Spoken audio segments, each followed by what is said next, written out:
Jadi Nabi Isa menceritakan dirinya itu wa ja'alani mubarakan nama kuntu, saya ditakdir Allah berada di mana saja memberi berkah, memberi kemanfaatan bagi orang lain. Ada beberapa cerita tentang Nabi Isa. Jadi perlu diketahui ada 3 nabi yang seperiode. Satu Ibrahim dan Nabi Lut. Ibrahim itu sama Nabi Lut itu pernah paman. Kedua Nabi Musa dan Harun. Sebetulnya yang jadi nabi itu Nabi Musa, tapi Nabi Musa karena alsak, lisannya tidak jelas, minta Nabi Harun, ya tentu minta kepada Allah supaya Nabi Harun jadikan nabi. Terus ketiga Nabi Isa dan Yahya.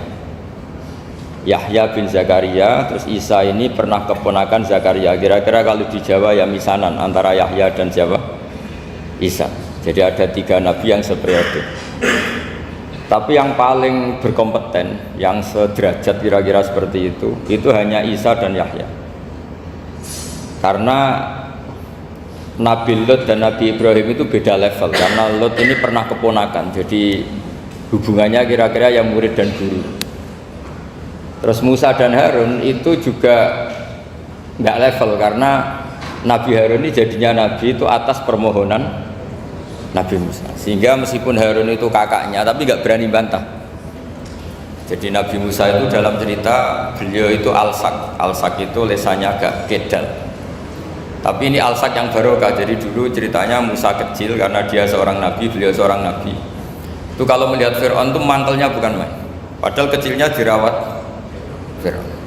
Singkat cerita mulai kecil sudah usil kalau melihat Fir'aun itu ya jenggotnya dipakai mainan. Pokoknya nakal ya. Lama-lama Fir'aun curiga, dasar orang Israel. Nabi Musa ini turunan Israel. Lama-lama Fir'aun itu yakin kalau itu sengaja. Akhirnya Fir'aun mau membunuh Musa. Terus kata istrinya Fir'aun, Musa itu masih anak kecil. Jadi seperti itu ya bawaan anak kecil, bukan bawaan kebencian terhadap orang Kipti, orang Mesir. Kalau dalam bahasa kitab kuno Mesir itu Egypt Al-Kipti, makanya disebut Maria Al-Kiptiyah. Kalau orang sekarang bilang Egypt itu bahasa kunonya Mesir itu Al-Kiptiyah. Nah, memang secara bahasa Arab Mesir itu gak mungkin, bahasa Arabnya Mesir itu gak mungkin, karena Misro itu maknanya kota. Jadi kalau kamu bilang kamu kemana, ke Misro, ke kota, lah ya kota mana, ya kota Mesir, itu bisa debat kusir. Jadi ya kayak kita lah, kita sekolah di mana? Di madrasah. Madrasah terjemahnya apa? Sekolah. Nah, kemudian oleh istrinya Fir'aun ya gini saja, buktikan kalau Musa itu masih anak kecil.